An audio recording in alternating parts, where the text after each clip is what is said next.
Hi guys! Konbawa, welcome back to my channel. So today is another Japanese lesson and it's a long discussion.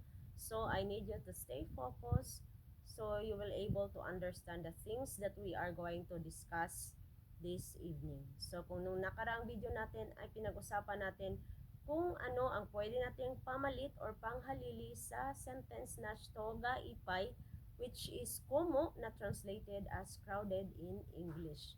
Ngunit alam niyo po ba na hindi lang sa crowded ginagamit ang salitang homo at marami pa itong pinanggagamitan. So kung curious kayo at gusto niyo pong malaman ay panoorin at tapusin niyo po ang video na ito at sigurado akong marami kayong matututunan dito. So without further ado, let's start. So ang unang pinanggagamitan ng homo ay ginagawang inward action ang mga non-inward action. So ano nga bang pinagkaiba ng non-inward action sa inward action? So pag sinabi nating non-inward action, ang pagkilos nito ay hindi panloob at ang inward naman ay ang panloob na pagkilos. At para po maintindihan nyo ay magbibigay po tayo ng halimbawa. Ang gagamitin nating halimbawa ay ang word na tobo na ang meaning ay jump at fly. So, kung tobo ang gagamitin ay non-inward action po ang verb na ito. So, gagamitan natin ng halimbawa. So, tumatalon si Yamada-san. So, Yamada-san wa tondeimasu. So, Yamada-san is jumping. And then, how about if we are going to say that Yamada is diving into the pool? So, ano po ang gagamitin natin dyan? So, dyan na po papasok ang pagdugtong natin ng komo sa naunang verb na binigay natin kanina, which is ang tobo. At dahil ang tobo po ay belong sa rule number 1 ng verb, ang u po ay i-change natin into i at dudugtungan natin ng komo. At depende na po sa tense na idudugtong ninyo at kung saan nyo ito gagamitin. So, halimbawa ay sasabihin natin na nag-dive si Yamada-san sa pool kahapon. So, dahil kahapon, gagamit tayo ng kino. So, kino, Yamada-san wa oro ni tobi kondemashita. So, kondemashita ang gamit natin na kondemashita ang pag-conjugate natin dahil kahapon nangyari ang pag-dive ni Yamada-san at ginawa nating polite kaya kondemashita. So, kino Yamada-san wa poru ni tobi kondemashita. So, yan po ang isang pinagagamitan ng komo. So, punta na tayo sa pangalawang pinanggagamitan ng komo. At ang pangalawa pong pinanggagamitan ng komo ay ang action ay nagiging deeper po ang pagkagamit nito. So, ang pangalawa pong pinanggagamitan ay ang inward action ay nagiging mas malalim ang paggagamit dito. So, halimbawa ay ang word na kiro or cut.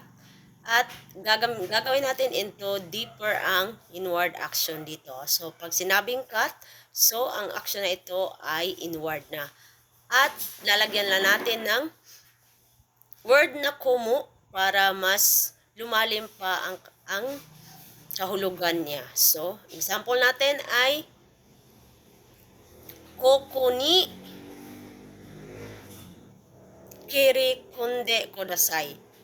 So koko ni kirikonde kudasai. So, please cut deeply here. So, yan po ang meaning ng kirikonde or kirikomi.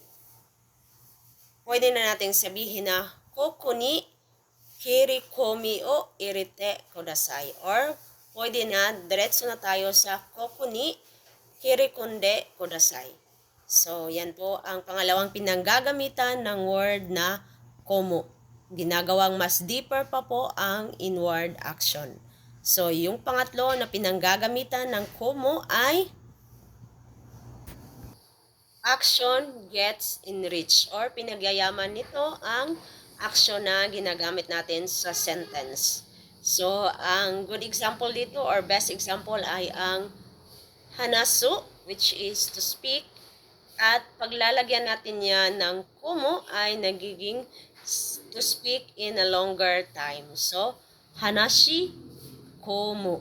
So, yun, ang hanasu po ay nasa rule number 1, kaya u to i na ang pag-change dito at dadagdagan natin ng komo. So, kung gagamitin natin yan sa sentence ay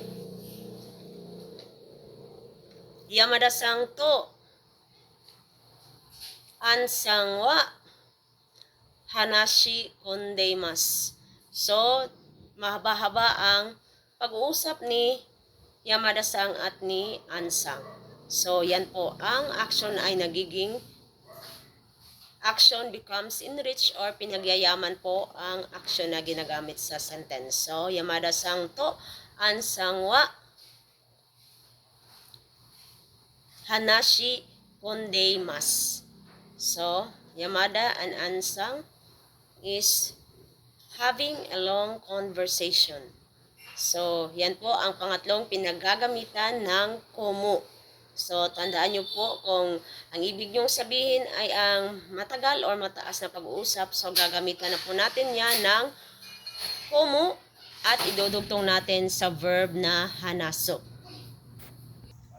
At ang pang-apat na pinaggagamitan ng komu ay ang action is repeated until satisfaction is reached. So, kung ano ang ibig sabihin nito ay magbibigay po tayo ng halimbawa. So, ang halimbawa natin dito ay ang sapatos na ginagamit niya for a longer time, for quite some time. So, kunokutsu wa kanari hakki kondeimashita node boro-boro ni shimashita.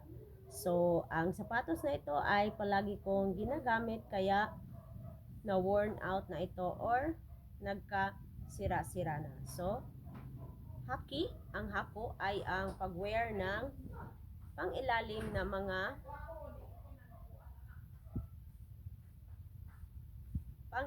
na kasuotan. So, kabilang na dyan ang kotsu or shoes or ang mga pantalon. So, hako po ang verb na gagamitin natin dyan. So, kunokotsu wa kanari haki kondemashita node boro-boro ni shimashita. So, kunokotsu wa kanari haki kondemashita node boro-boro ni shimashita. Bakit nagiging no? So, boro-boro ni shimashita. So, yan po ang pang-apat na pinanggagamitan ng komu. Sana po ay makatulong sa inyo ang video na ito in your Japanese conversation with your boss or your Japanese co-workers. So, maaari nyo pong gamitin ito kung ang mga tinutukoy nyo ay kasama or napapaloob sa pinag-usapan natin na 4 na paraan ng pinanggagamitan ng komu. So, maraming salamat po sa patuloy na panonood at pagsubaybay sa videos ko. So, follow for more. Bye!